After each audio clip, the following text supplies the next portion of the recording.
শুভেচ্ছা। বাঙালিয়ানার প্রদোষের সংবাদে স্বাগত।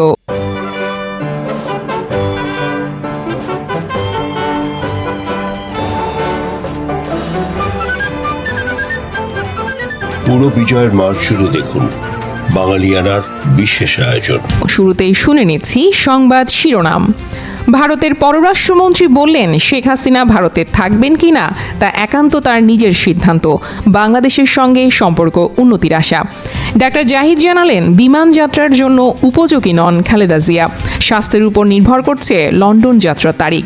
আগে প্রতিশ্রুতি দিলেও এখন এনসিপি সহ ছোট দলগুলোকে বেশি আসন ছাড়তে নারাজ বিএনপি ও জামায়াত। দলগুলোর মধ্যে ক্ষুব্ধ প্রতিক্রিয়া। ডক্টর ইফতেখারুজ্জামানের অভিযোগ, নারী সংস্কার কমিশন আক্রমণের মুখে থাকার সময় উপদেষ্টাদের বারবার অনুরোধ করেও কোনো সাড়া পাননি। মাগুরায় ভূমি অফিস ও সাব রেজিস্ট্রার অফিসে পেট্রোল বোমা হামলা, পুড়ল জরুরি কাগজ ও দলিল। এবার অন্যান্য সংবাদের সঙ্গে বিস্তারিত।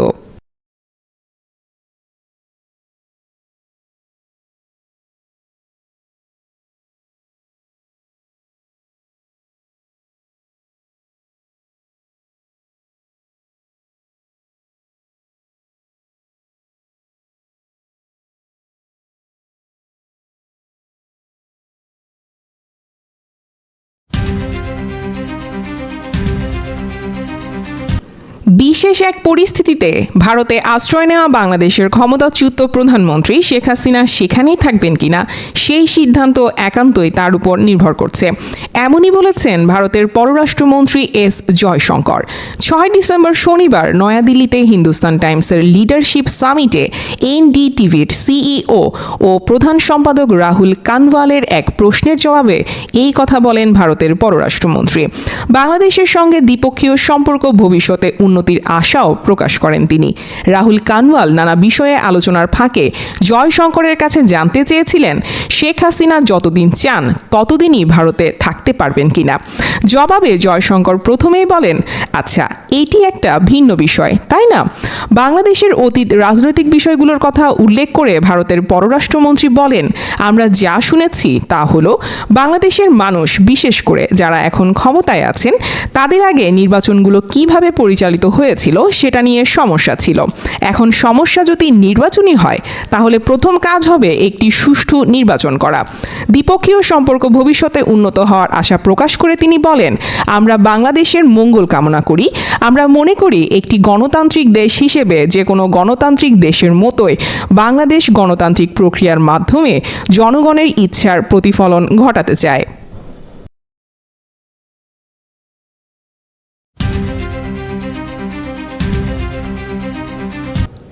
রাজধানীর এভারকেয়ার হাসপাতালে চিকিৎসাধীন বিএনপির চেয়ারপারসন খালেদা জিয়া স্থিতিশীল আছেন বলে জানিয়েছেন তার ব্যক্তিগত চিকিৎসক ডাক্তার AZM জাহিদ হোসেন। তিনি বলেছেন, এয়ার অ্যাম্বুলেন্স প্রস্তুত আছে, তবে খালেদা জিয়ার বিদেশে চিকিৎসা নিতে যাওয়ার বিষয়টি নির্ভর করছে একান্তই তার শারীরিক অবস্থার উপর। সেটাই প্রাধান্যের বিষয়। 6 ডিসেম্বর শনিবার বিকেল 4টার দিকে এভারকেয়ার হাসপাতালের সামনে এক প্রেস ব্রিফিংয়ে এই কথা বলেন জাহিদ হোসেন। সাবেক প্রধানমন্ত্রীর চিকিৎসা নিয়ে জাহিদ হোসেন বলেন, খালেদা জিয়ার জন্য কাতারের এয়ার অ্যাম্বুলেন্স যান্ত্রিক ত্রুটির কারণে আসতে পারেনি। তবে ওই সময় মেডিকেল বোর্ডের সদস্যরাও জরুরি সভায় সিদ্ধান্ত নিয়েছিলেন সে সময় যাওয়া ঠিক হবে না। জাহিদ হোসেন বলেন, মেডিকেল অ্যাম্বুলেন্স এখন প্রস্তুত আছে। খালেদা জিয়ার চিকিৎসা কেন্দ্রিক নিরাপত্তার বিষয়টি এখন প্রাধান্য পাচ্ছে। তার চিকিৎসার দায়িত্বে থাকা দেশি বিদেশি চিকিৎসকেরাও খালেদা জিয়ার শারীরিক অবস্থার উপর সবচেয়ে বেশি গুরুত্ব দিচ্ছেন। বিএনপির ভারপ্রাপ্ত চেয়ারম্যান তারেক রহমানও চিকিৎসকদের পরামর্শ মেনে সিদ্ধান্ত নেওয়ার কথা বলেছেন বলে জানান জাহিদ হোসেন।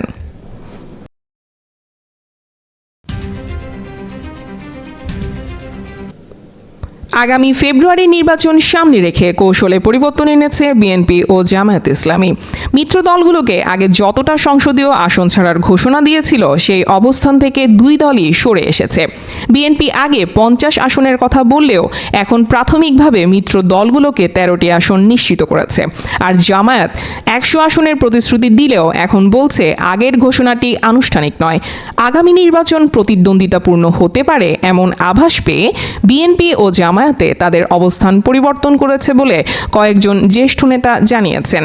এমন পরিস্থিতিতে ত্রয়োদশ জাতীয় সংসদ নির্বাচনের তাফসিল ঘোষণার আগ মুহূর্তে রাজনৈতিক দলগুলোর মধ্যে আসন নিয়ে শুরু হয়েছে টানাপোড়েন। এই মধ্যে বিএনপির কয়েকটি মিত্র দল ক্ষুব্ধ হয়ে জোট ছেড়েছে, আরও কয়েকটি দল সম্পর্ক ত্যাগ করতে পারে বলে আভাস দিয়েছে। রাজনৈতিক বিশ্লেষকরা মনে করছেন এখন এই দলগুলোর গন্তব্য হতে পারে জামায়াতে ইসলামীর নেতৃত্বাধীন জোট।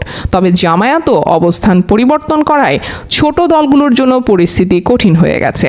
তরুণদের দল জাতীয় নাগরিক পার্টি এনসিপি কোন জোটে যাবে তা এখনও স্পষ্ট নয়। বিএনপি গত বছরের ডিসেম্বরের আলোচনায় অভ্যুত্থানের ছাত্র নেতৃত্বকে 30টি আসন ছাড়ার কথা বললেও এখন এনসিপিকে 8টির বেশি দিতে রাজি হচ্ছে না।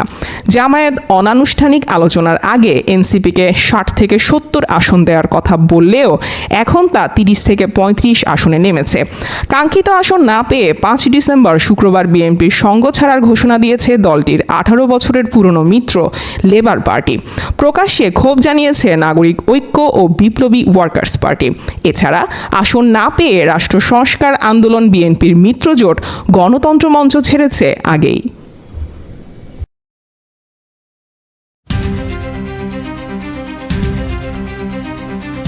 নারী বিষয়ক সংস্কার কমিশনকে নিয়ে যখন বিদ্বেষপূর্ণ বক্তব্য দেওয়া শুরু হয় তখন অন্তর্বর্তী সরকার যে ভূমিকা রেখেছে তা নিয়ে খেদ প্রকাশ করেছেন টিআইবির নির্বাহী পরিচালক ইফতেখারুজ্জামান। তিনি জানান, যখন নারী কমিশনের রিপোর্টারটাকে অকথ্য ভাষায় আক্রমণ হয় এবং কমিশনের সদস্যরা নিরাপত্তা ঝুঁকির মধ্যে ছিলেন, তখন অন্তত 7 জন উপদেষ্টার কাছে তিনি শুধু হোয়াটসঅ্যাপ না সরাসরি আবেদন করেন। তখন সময়কার থেকে উল্টো বলা হয় নারী কমিশনের রিপোর্ট সরকারের নয়। শনিবার রাজধানীর সামরিক জাদুঘরে বাংলাদেশ জ্বালানি সম্মেলনের উদ্বোধনী অনুষ্ঠানে বক্তব্য দেওয়ার সময় ইফতেখারুজ্জামান বলেন, সরকারের সেই সাহসটুকু ছিল না যে তারা এই প্রতিবেদনকে ওন করবে, তারা ভালগার ক্যাম্পেইনের বিরুদ্ধে অবস্থান জানান দেবে। সেই সাহসটা ছিল না, বরং সরকার আক্রমণকারী শক্তিগুলোর কাছে অনেকটা আত্মসমর্পণ করে বলে মন্তব্য করেন তিনি।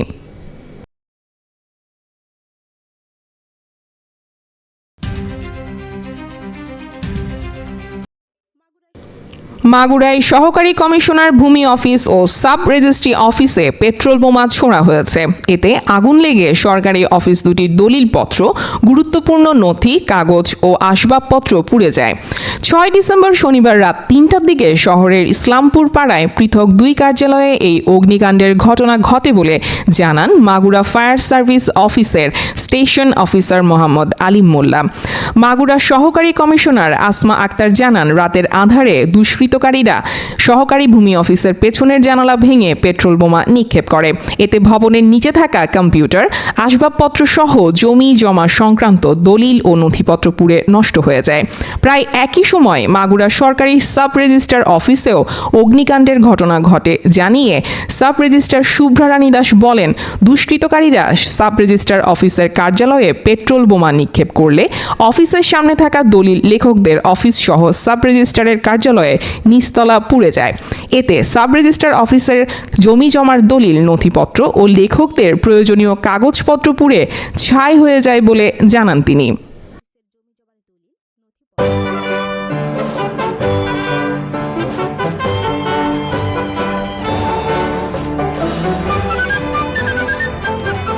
পুরো বিজয়ের মাস জুড়ে দেখুন বাঙালিয়ানার বিশেষ আয়োজন।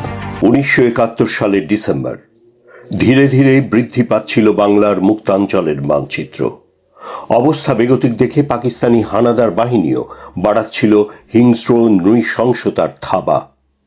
রক্তাক্ত সেই সময়েই অস্ফুটে বেজে চলছিল বিজয়ের গান। সারা বিশ্বের ইথারে ইথারে উচ্চারিত হচ্ছিল বজ্র নির্ঘোষে একটি নাম, যে নাম মাথা নত করতে জানে না। রক্ত স্নাত সে নাম বাংলাদেশ। বাংলার বিজয়ের ক্ষণগণনায় আজ 6 ডিসেম্বর। এদিন ভুটান স্বাধীন ও সার্বভৌম দেশ হিসেবে বাংলাদেশকে স্বীকৃতি দিয়ে বাংলাদেশ সরকারের কাছে তার বার্তা পাঠায়। ভুটানের ঘোষণার কয়েক ঘন্টা পরে ভারত বাংলাদেশকে স্বীকৃতি দেয়। ভারতের প্রধানমন্ত্রী ইন্দিরা গান্ধী পার্লামেন্টে এই ঘোষণা দেন। বাংলাদেশকে স্বীকৃতি দেওয়ায় পাকিস্তান ভারতের সাথে কূটনৈতিক সম্পর্ক ছিন্ন করে। নিরাপত্তা পরিষদের অধিবেশন বসলে সোভিয়েত ইউনিয়ন এক প্রস্তাবে বলে, পূর্ব পাকিস্তানে এমন এক রাজনৈতিক নিষ্পত্তি প্রয়োজন যার ফলে বর্তমান সংঘর্ষের অবসান নিশ্চিতভাবেই ঘটবে এবং পাক বাহিনীর সহিংসতার কারণে পরিস্থিতির যে অবনতি ঘটেছে তাও অবিলম্বে বন্ধ হবে। একমাত্র পোল্যান্ড এই প্রস্তাবটি সমর্থন করে। চীন প্রস্তাবটির বিরুদ্ধে ভোট দেয়। অন্য সদস্য দেশগুলো ভোটদানে বিরত থাকে। জাতিসংঘ অধিবেশনে এদিন 8টি দেশের পক্ষ থেকে যে যুদ্ধবিরতি ও সৈন্য প্রত্যাহার প্রস্তাব নিরাপত্তা পরিষদে উত্থাপিত হয়, সোভিয়েত ইউনিয়ন দ্বিতীয়বারের মতো তাতে ভেটো দেয়। বিকেলে পাকিস্তানি নবম ডিভিশন যশোর সেনানিবাস ছেড়ে মাগুরার দিকে পালিয়ে যায়। পাক হানাদার বাহিনীর কবল থেকে মুক্ত হয় যশোর। এদিনে ছাতক শহর শত্রুমুক্ত হয়। মুক্তিযোদ্ধা ও মিত্রবাহিনীর ত্রিমুখী আক্রমণে পাকিস্তানি হানাদার বাহিনী সুনামগঞ্জের দক্ষিণে সড়ক ও হাওর পথে পালিয়ে যায়। মুক্ত হয় সুনামগঞ্জ। পাকিস্তান হানাদার বাহিনী ও তাদের দোসর রাজাকার আরবদর বাহিনীকে হটিয়ে ফেনী শত্রুমুক্ত হয় এদিন। সকাল থেকে ক্যাপ্টেন জাফর ইমামের নেতৃত্বে সশস্ত্র মুক্তিযোদ্ধারা দলে দলে ফেনী শহরে প্রবেশ করে জয় বাংলা স্লোগান দিতে থাকে। মিত্রবাহিনীর বিমানের বোমাবর্ষণে ঢাকা বিমানবন্দরের রানওয়ে সম্পূর্ণরূপে ধ্বংস হয়ে যায়। ভোর থেকেই পাক নবম ডিভিশনের পলায়ন পর্ব শুরু হয়। যশোর ঢাকা সড়কে ভারতীয় বাহিনী ঘাঁটি করায় বাধ্য হয়ে পাক নবম ডিভিশনের একটি অংশ পালায় মাগুরা হয়ে মধুমতি নদী ডিঙিয়ে ঢাকার পথে, আরেকটি অংশ কুষ্টিয়ার দিক দিয়ে পালিয়ে যায় ঢাকায়। পালাবার পথে এই বাহিনীগুলো রাস্তার উপরের ব্রিজগুলো সম্পূর্ণরূপে ভেঙে দেওয়ার চেষ্টা করে। পাকিস্তানের ইস্টার্ন কমান্ডের প্রধান লেফটেন্যান্ট জেনারেল নিয়াজি রাতে ঝিনাইদহ অবস্থান থেকে সরে এসে মেঘনার তীরে ঢাকা রক্ষার লক্ষ্যে সৈন্য সমাবেশ করবার নির্দেশ দেন। কিন্তু তা আর তাদের পক্ষে সম্ভব হয়ে ওঠেনি, কারণ ততক্ষণে ঢাকা যশোর সড়ক মিত্রবাহিনীর নিয়ন্ত্রণে চলে গেছে। এদিকে পাকিস্তানের মুসলিম লীগ নেতা পূর্ব পাকিস্তানের প্রাক্তন মুখ্যমন্ত্রী নুরুল আমিনকে পাকিস্তানের প্রধানমন্ত্রী পদে নিয়োগ দেয় পাকিস্তানের প্রেসিডেন্ট ইয়াহিয়া খান। একই সঙ্গে পাক ভারত যুদ্ধের প্রেক্ষিতে পাকিস্তানের নির্বাচন কমিশন পূর্ব পাকিস্তানে অনুষ্ঠেয় উপনির্বাচন স্থগিত ঘোষণা করে।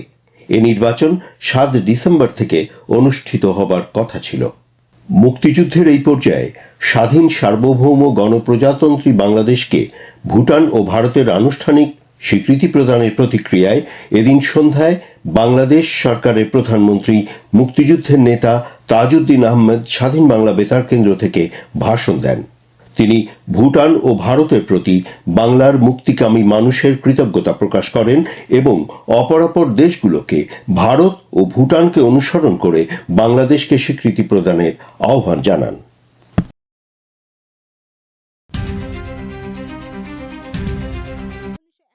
উনিশশো ৭১ সালের মহান মুক্তিযুদ্ধ চলাকালে 6 ডিসেম্বর প্রথম দেশ হিসেবে বাংলাদেশকে স্বীকৃতি দেয় ভুটান। এর কয়েক ঘন্টা পরে ভারতও স্বীকৃতি দেয় বাংলাদেশকে।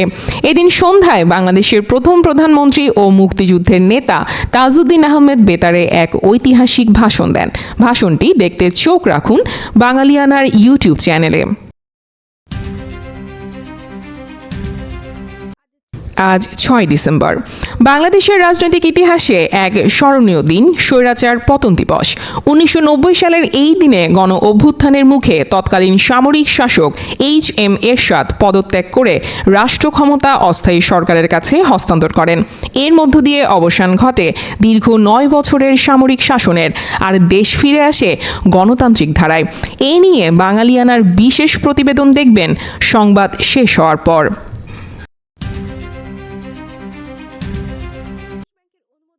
বাংলাদেশ ব্যাংকের অনুমোদন ছাড়াই এস পাওয়ার লিমিটেডের বিদেশি ঋণের $283 মিলিয়ন দুটি কিস্তিতে পরিশোধ করেছে রাষ্ট্রায়ত্ত রূপালী ব্যাংক। কেন্দ্রীয় ব্যাংক জানিয়েছে, অনুমোদন ছাড়া ঋণ পরিশোধের বিষয়টি ঋণ চুক্তির শর্তের ব্যত্যয় হয়েছে। এজন্য রূপালী ব্যাংকের কাছে চিঠি পাঠিয়ে ব্যাখ্যা চেয়েছে কেন্দ্রীয় ব্যাংক।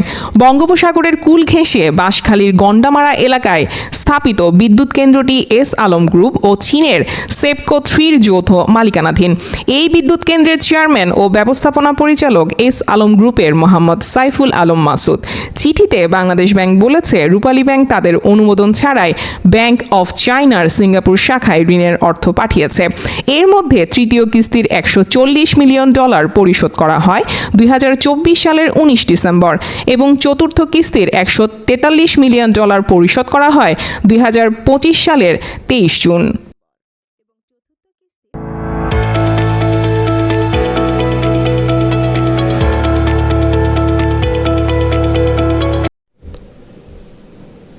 মার্কিন ডলারের বিপরীতে ভারতীয় রুপির মূল্য এখন ইতিহাসের সর্বনিম্ন অবস্থানে আছে। এই মুদ্রামান আরও নিম্নমুখী হতে পারে বলে আশঙ্কা করা হচ্ছে। বছর ধরে রুপির দরপতন অব্যাহত ছিল। এখন এর মান কমেছে 5%-এরও বেশি, যা এই মুদ্রাকে এশিয়ার সবচেয়ে দুর্বল মুদ্রায় পরিণত করেছে। আর রুপির দরপতনে সবচেয়ে বড় আঘাতটি এসেছে মার্কিন যুক্তরাষ্ট্রের 50% শুল্ক থেকে। তবে এর প্রধান কারণ হল ভারতের শেয়ার বাজার। 1993 সালের পর থেকে ইন্ডিয়ান স্টক মার্কেট অন্যান্য বাজারগুলোর তুলনায় সবচেয়ে বেশি পিছিয়ে রয়েছে।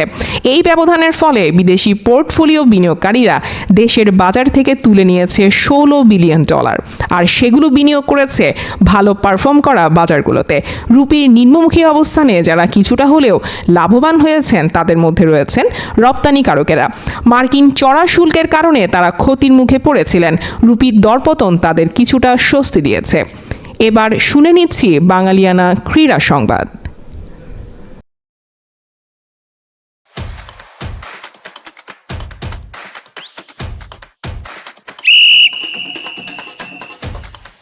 বৈশ্বিক ফুটবল সংস্থা ফিফার প্রথম শান্তি পুরস্কারে ভূষিত হলেন মার্কিন president Donald Trump.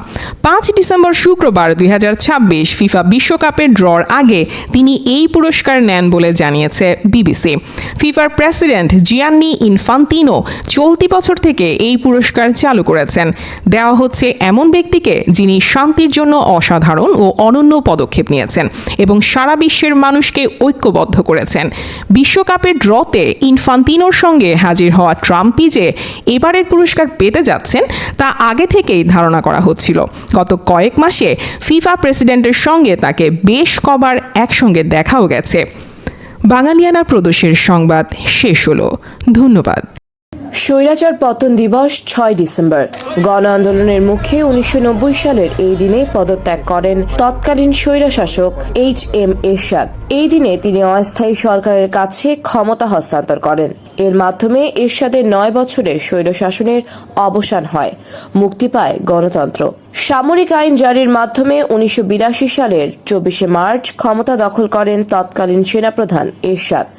Awami League ও বিএনপির নেতৃত্বাধীন দুই জোট সহ বামপন্থী রাজনৈতিক দলগুলোর টানা আন্দোলনের মুখে এরশাদ ক্ষমতা ছেড়ে দিতে বাধ্য হন।